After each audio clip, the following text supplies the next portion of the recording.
Okay, so the water heater's been running for a few minutes now, and we're running an O2 of 4.7, CO2 of 908, pushing the 500 degree stack temperature, and our excess air is at 25, almost 26. We're going to see if we can make some adjustments to play with that. We're going to change the tank out anyway, but at least we can play with it and maybe understand a few things.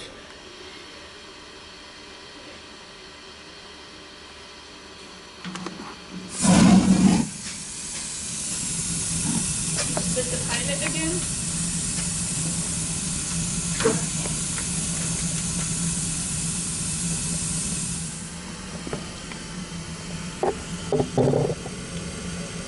So our manifold pressure is 4 inches by the manufacturer. At 4 inches, and having run for a few minutes, you saw the pressures or the numbers before, but these are our numbers after having shut it down and relit.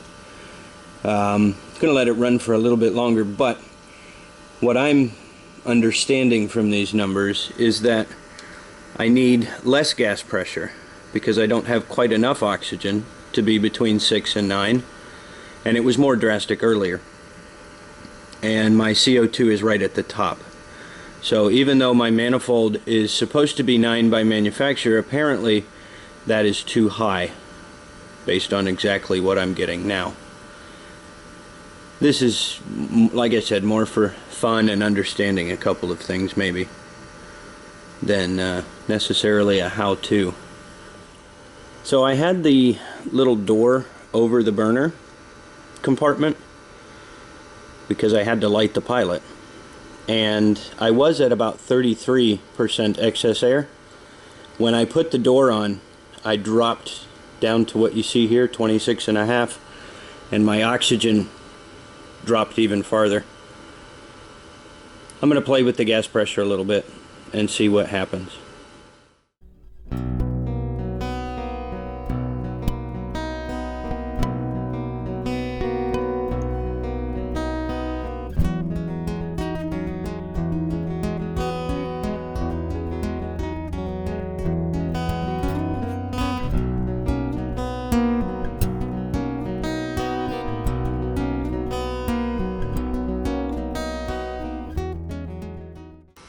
So we got our O2 level up to 6%. CO2 is at 8.4. Excess air is 35%. We're still pushing the limits of the stack temperature, and our gas pressure is 3.64, and I cannot make it any lower to get any lower CO2 and any higher O2.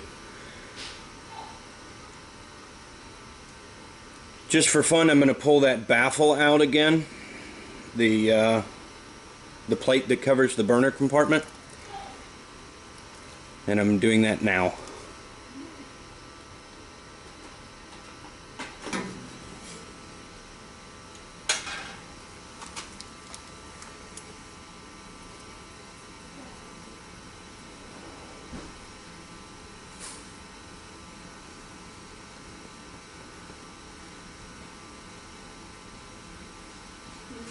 Corner trying to get out. I caught him. He was going.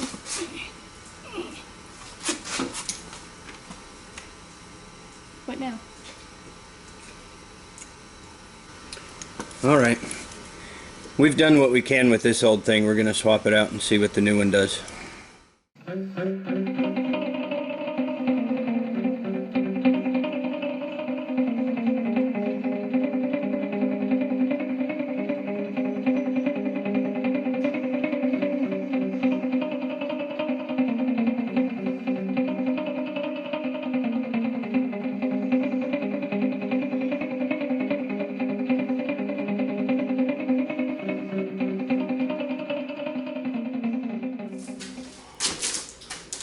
That's nice.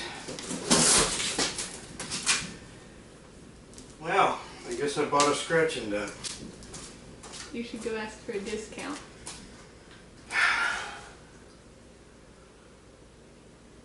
Well, I certainly haven't done anything to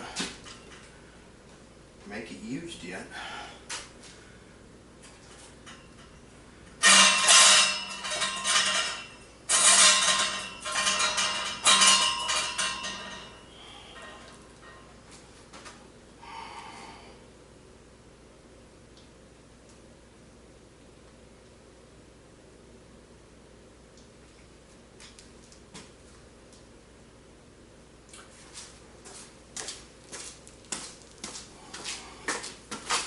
It'll never be seen.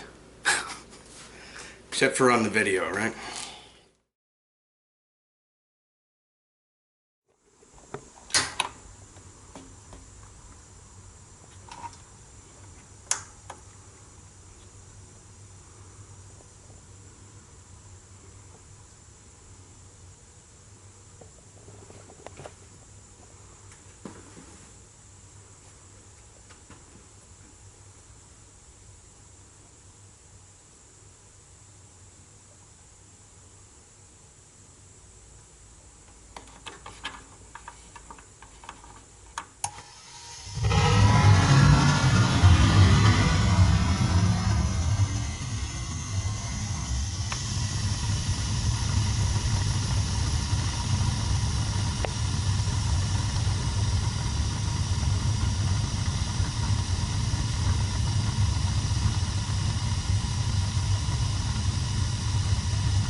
That's amazing.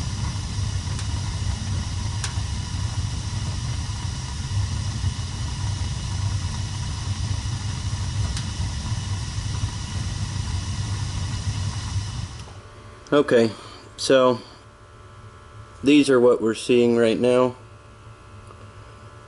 I'm not 100% sure I like what is going on here, but this is what it is. 29% excess air, 28%, 5% O2, 8.9 CO2, stack temperature over 500. And if I come in here, I don't know if you'll be able to see it at all, but you see how the flames are sort of blue and then they jump to orange? If I turn the heat down, you probably won't be able to see it because there's no more light.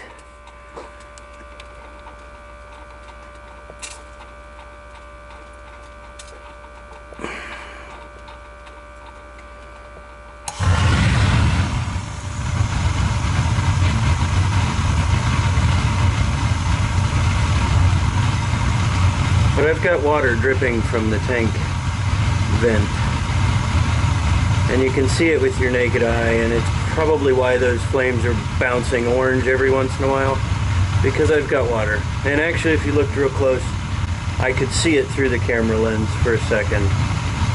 So it looks like we've got a bad water tank, and so we get to have all this fun over again. Just makes you happy.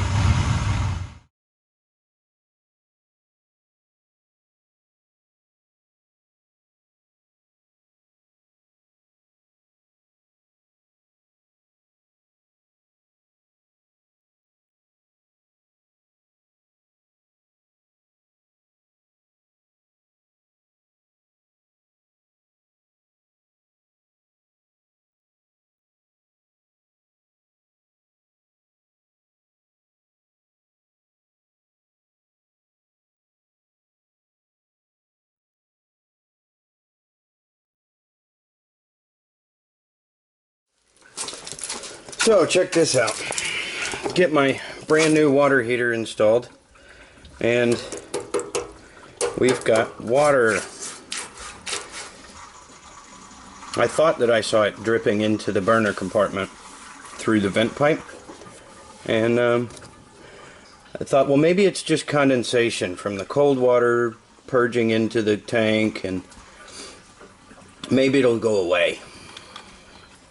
Yeah. Okay. A little bit naive there, Steve.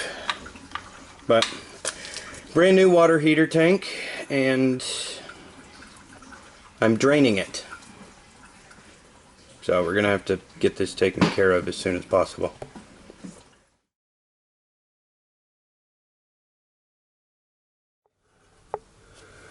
Okay, so we've got another water heater, and we've broken the gate valve here. It won't shut off, it won't open. Luckily it is open, so we have had cold water for the past few hours since last night when we broke it. We are going to cut out this PEX, remove this gate valve, go back with a ball valve, and be able to shut the water off here. And we're going to start by doing that so that we can get the meter at the street back on before we go through the second replacement of the brand new water heater that is leaking. Since I am limited on space to be able to change fittings and install a new shutoff, I picked up this, what they call a crimping ring removal tool or something along those lines. And basically you stick it into the fitting like so, squeeze it, and it cuts that ring. Then you move to the other side and squeeze, and the ring opens up. At which point you simply remove the ring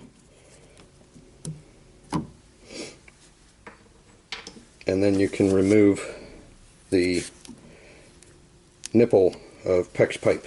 Well, there we are. Got the new ball valve shut off in, got it crimped back PEX, and then gator bite, shark bite, whatever you want to call it, as the fitting there. Just need to pull the gas off and then disconnect my water lines here, and pull the tank out. This ought to be loads of fun.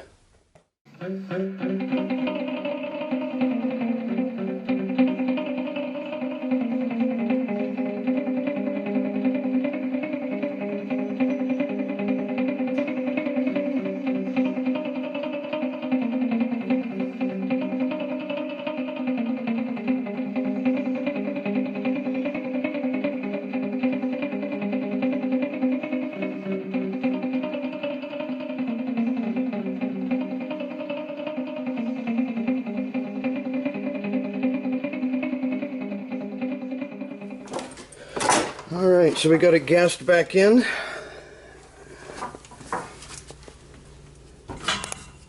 Gas on. And here comes the water.